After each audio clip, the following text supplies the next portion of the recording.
Hi గారు, welcome to our channel. ప్రస్తుతం మనతో పాటు దాము బాలాజీ గారు సీనియర్ జర్నలిస్ట్ ఉన్నారు. వారితో ఒకసారి మాట్లాడదాం. సార్ నమస్కారం.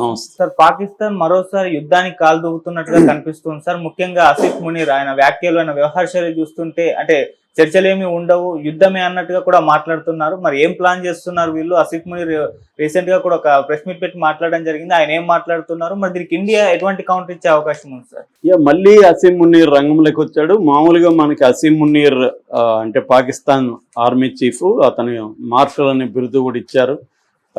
60 ఏళ్ళ తర్వాత పాకిస్తాన్లో మార్షల్ బిరుదు వచ్చిన వ్యక్తి అనమాట ఈయన. సో అసీం మునీర్ అంతకుముందు ఏప్రిల్ 16న ఆయన ఒక ఉపన్యాసం ఇచ్చాడు ఎన్ఆర్ఐ పాకిస్తాన్ల సమావేశంలో. అందులో ఆయన కాశ్మీర్ని జోగులర్ వెయిన్ అంటే ఒక జీవనాడి అనుకోవచ్చు, జీవనాడిని పాకిస్తాన్కి జీవనాడి జోగులర్ వెయిన్ కాశ్మీర్ అని, తర్వాత 2 నేషన్స్ థియరీ, హిందూ ముస్లింలు అన్ని విషయాల్లో కూడా వేరువేరని, వాళ్ళు కలవడం అసాధ్యమని ఇలాగా ఆయన మాట్లాడాడు. ఆయన 16 మాట్లాడితే 22 6 రోజులకి పహల్గామ్ అటాక్ జరిగింది. దానికి ఒక కోడ్ అని కూడా అంటున్నారు. ఆయన మాట్లాడినాక ఇక్కడ ఉన్న టెర్రరిస్టులకి అది కోడ్గా భావించి చేయాలన్న ఒక ప్లాన్ ముందుగానే ఉందని కూడా అంటున్నారు. ఏదేమైనా ఆయన రెచ్చగొట్టింది ఆయనే. అసలు ఇండియా పాకిస్తాన్కి వారికి కారణమే ఈ అసీం మునీర్. అలాంటి వ్యక్తి యుద్ధం జరిగేటప్పుడు ఎక్కడ కనబడలేదు, తర్వాత కూడా ఎక్కడా లేదు. ఇప్పుడు సడన్గా మళ్ళీ మొన్న ఒక 29న వర్చువల్ మీటింగ్ అడ్రస్ చేశాడు. అదేంటంటే స్టూడెంట్స్, అకాడమిషియన్స్ రావల్పిండిలో ఉండి పాకిస్తాన్ స్టూడెంట్స్, పాకిస్తాన్కి సంబంధించిన మేధావుల మీటింగ్లో ఆయన వర్చువల్గా మాట్లాడుతూ ఆయన మళ్ళీ ఒక తీవ్ర హెచ్చరికలు చేశాడు. ఆ హెచ్చరికలు ఏంటంటే రెడ్ లైన్ ఫార్ పాకిస్తాన్ అన్నాడు. రెడ్ లైన్ ఫార్ పాకిస్తాన్ అంటే అలర్ట్గానే ఉన్నాం మేము, యుద్ధం వచ్చే అవకాశం ఉందన్నట్టుగా ఆయన మాట్లాడాడు. రెండవది no deal on Pak POK with India అంటే పాకిస్తాన్ ఆక్యుపైడ్ కాశ్మీర్ మీద చర్చలు అనేవి, డీలింగ్స్ అనేవి ఇండియాతో ఉండవు అని క్లియర్గా చెప్పేశాడు. పాకిస్తాన్ మాది, కాశ్మీర్ మాది, దాని మీద మళ్ళీ ఏం చర్చిస్తాం, మాదని డిక్లేర్ అయిపోయినాక దాంట్లో చర్చలే ఉంటాయి అన్నట్టుగా ఆయన మాట్లాడుతున్నాడు. అంటే ఒక పక్కేమో షహబాజ్ షరీఫ్ ఏమో మేము చర్చలకి రెడీ అంటాడు, ఈయనేమో అలా అంటాడు. తర్వాత వాళ్ళ ఆర్మీకి సంబంధించిన పిఆర్ పబ్లిక్ రిలేషన్స్ అధికారి డీజీ చౌదరి, అహ్మద్ చౌదరి, ఆయనేమో మీరు మా వాటర్ ఆపితే మేము మీ ఊపిరి ఆపుతామని ఆయన బెదిరిస్తాడు. సో ఈ చూస్తే పాకిస్తాన్ వైపు నుంచి చూస్తే యుద్ధాన్ని మళ్ళీ వాళ్ళు రీస్టార్ట్ చేయబోయేట్టుగా కనబడుతుంది.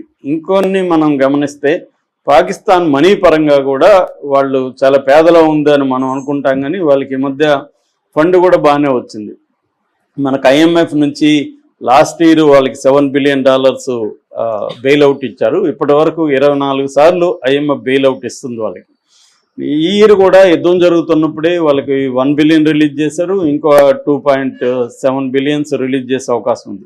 ఇప్పుడు కొత్తగా వస్తున్న వార్త ఈరోజు మార్నింగ్ చూశాను నేను, అది వరల్డ్ బ్యాంక్ కూడా $40 బిలియన్ అప్పు ఇవ్వడానికి సిద్ధమైనట్టుగా చెప్తున్నారు. అంటే ఇండైరెక్ట్గా వరల్డ్ బ్యాంక్ అయినా IMF అయినా అమెరికా కంట్రోల్లో ఉంటాయి. ఇండైరెక్ట్గా అమెరికా వీళ్ళ దేశంలో పెట్టుబడులు పెట్టడానికి కానీ, నేను అంతకుముందు కూడా చెప్పాను, ఈ క్రిప్టో కరెన్సీ విషయంలో ట్రంప్ కొడుకు వీళ్ళు కూడా పెట్టుబడి పెడుతున్నారు పాకిస్తాన్లో.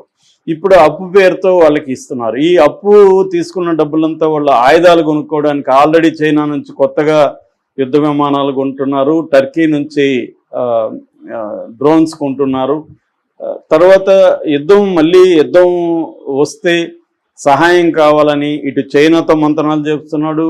నిన్న మొన్న కూడా అజర్బైజాన్తో, టర్కీతో వాళ్ళు కలిశారు, మీటింగ్లు పెడుతున్నారు. అంటే క్లియర్గా వాళ్ళ దగ్గర డబ్బులు ఉంది, వాళ్ళకి ఈ 3 దేశాల ఓపెన్గా సహాయం ఉంది. చైనా, టర్కీ, అజర్బైజాన్, ఇండైరెక్ట్గా అమెరికా కూడా సహాయం చేస్తుంది.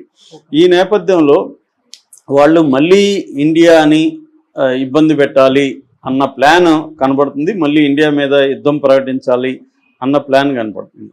ఇటువైపు ఏమో మన వాళ్ళు చూస్తే మోడీ కానీ అమిత్ షా వీళ్ళు ఏం మాట్లాడుతున్నారంటే చాలా ఏళ్ళు వెనక్కి కోలుకోవడానికి, మన దెబ్బకి పాకిస్తాన్ కోలుకోవడానికి అనేక సంవత్సరాలు పడుతుందని వీళ్ళు మాట్లాడుతున్నారు. కానీ అది బిలీవబుల్గా లేదు. మన వాళ్ళు మాట్లాడేది బిలీవబుల్ లేదు. వాళ్ళు అంత దెబ్బతిని ఉంటే వాళ్ళు అలా మాట్లాడరు కదా, వాళ్ళు మాట్లాడరు. వాళ్ళ చేతలు చూసినా కూడా వాళ్ళు చాలా స్ట్రాంగ్గా గట్టిగా ఉన్నారు. డబ్బులు ఉన్నాయి, అమెరికా హెల్ప్ ఉంది, చైనా హెల్ప్ ఉంది. నిన్న కూడా చైనా సిపెక్లో ఆఫ్ఘనిస్తాన్ కూడా జాయిన్ అయింది. సిపెక్ అంటే China Pakistan economic corridor. So దాంట్లో వాళ్ళు కూడా జాయిన్ అయ్యారు, ఆఫ్ఘనిస్తాన్ కూడా.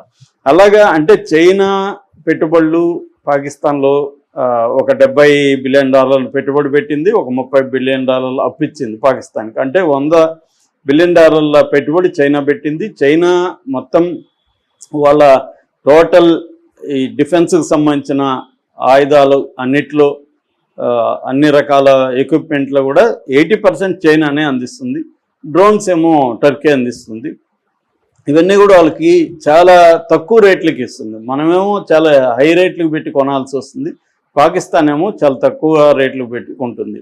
సో ఈ నేపథ్యంలో పాకిస్తాన్ కూడా రాఫెల్ యుద్ధ విమానాలని కూడా ధ్వంసం చేసిందన్న నెరేటివ్ ప్రపంచవ్యాప్తంగా కూడా వైరల్ అయింది. నిన్న సుబ్రహ్మణ్య స్వామి కూడా రాఫెల్ ఖచ్చితంగా ధ్వంసం చేశారు పాకిస్తాన్ వాళ్ళు. అసలు రాఫెల్ డీల్లోనే అవినీతి జరిగింది, మోడీ ఉన్నంత వరకు దాని మీద విచారణ జరగదని కూడా ఓపెన్గా సుబ్రహ్మణ్య స్వామి చెప్తున్నాడు. అట్లాగే నిన్న ఎయిర్ ఫోర్స్ అధికారి కూడా ఎయిర్ ఫోర్స్ దీంట్లో కూడా డబ్బులు లేకుండానే వీళ్ళు అనౌన్స్ చేస్తుంటారు ప్రాజెక్టులని నెగిటివ్గా మాట్లాడడం మొదలుపెట్టాడు. అంటే మన దేశంలో భిన్నాభిప్రాయాలు కనబడతాయి, పాకిస్తాన్లో భిన్నాభిప్రాయాలు లేవు. వాళ్ళంతా యునైట్గా ఉన్నారు. ఈవెన్ వాళ్ళ మన పీటీఐ అంటే ఇమ్రాన్ ఖాన్ పార్టీ, పాకిస్తాన్ తెహ్రక్ ఈ ఇన్సాఫ్ అనే పార్టీ, వాళ్ళ ప్రతినిధి కూడా నిన్న మేము మునీర్ వెనకే ఉంటున్నాము అని చెప్తున్నారు. అంటే యునైటెడ్గా ఉన్నారు. మునీర్ లీడ్ చేస్తున్నాడు, డబ్బులు వస్తున్నాయి, ఎకనామిక్గా వాళ్ళకి ఇబ్బందులు ఉన్నప్పటికీ కూడా యుద్ధానికి డబ్బులు బడ్జెట్లో పెంచుదామనే ప్లాన్ కనబడుతూ ఉంది. డిఫెన్స్ బడ్జెట్ పెరుగుతుంది, దాదాపు 17% డిఫెన్స్ బడ్జెట్ పెంచుతున్నట్టుగా చెప్తున్నారు. సో ఈ రకంగా అన్ని రకాలుగా వాళ్ళు యుద్ధానికి రెడీ అవుతున్నారు. అది మనవాళ్ళకి కూడా అర్థమయ్యే, మొన్నంతా కూడా బార్డర్ స్టేట్స్లో మనవాళ్ళు మాక్ డ్రిల్ చేశారు. సివిల్ డిఫెన్స్ మాక్ డ్రిల్ అంటారు, సివిల్ డిఫెన్స్ మాక్ డ్రిల్ చేశారు. ఈరోజు హర్యానా మిగతా ప్రాంతాల్లో ఆపరేషన్ షీల్డ్ పేరుతో కూడా ఈరోజు కూడా డ్రిల్స్ చేస్తున్నారు.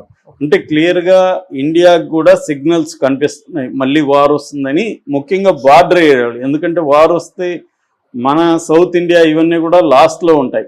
ఫస్ట్లో అటాక్ చేసేది ఎక్కడంటే బార్డర్ ఏరియా. 2 రకాల బార్డర్లు ఉన్నాయి మనకి పాకిస్తాన్కి. ఒకటేమో LOC లైన్ ఆఫ్ కంట్రోల్, ఇది 740 కిలోమీటర్ల పొడవు ఉంటుంది పాకిస్తాన్కి మన కాశ్మీర్కి మధ్యలో ఉండే బార్డర్. రెండోదేమో ఇంటర్నేషనల్ బార్డర్, ఇది 3323 కిలోమీటర్లు. ఈ బార్డర్ ఏమో ఇటు రాజస్థాను, గుజరాత్, పంజాబు ఈ వీటి గుండా వెళ్తుందన్నమాట. సో అందుకని నార్త్ ఇండియా, కాశ్మీర్ ఈ రాష్ట్రాల్లోనే ప్రధానంగా అటాక్స్ జరిగే అవకాశం ఉంది. అందుకని ఈరోజు హర్యానా, ఇంకొన్ని రాష్ట్రాల్లో ఆపరేషన్ షీల్డ్ పేరుతో మన వాళ్ళు అవుతున్నారు. అట్లాగే మోడీ కూడా తీవ్ర హెచ్చరికలు చేస్తూనే ఉన్నాడు.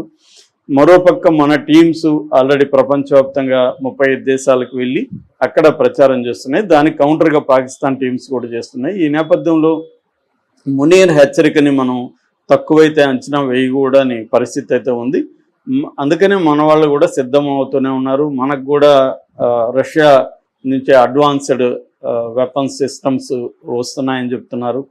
అలాగే ఇప్పుడు వరకు మనకు S-400 డిఫెన్స్ సిస్టమ్ ఉంటే అది S-500 డిఫెన్స్ సిస్టమ్ కూడా అప్డేట్ అవ్వాలని అంటున్నారు. అట్లాగే స్టెల్తీ వార్ క్రాఫ్ట్ మీద కూడా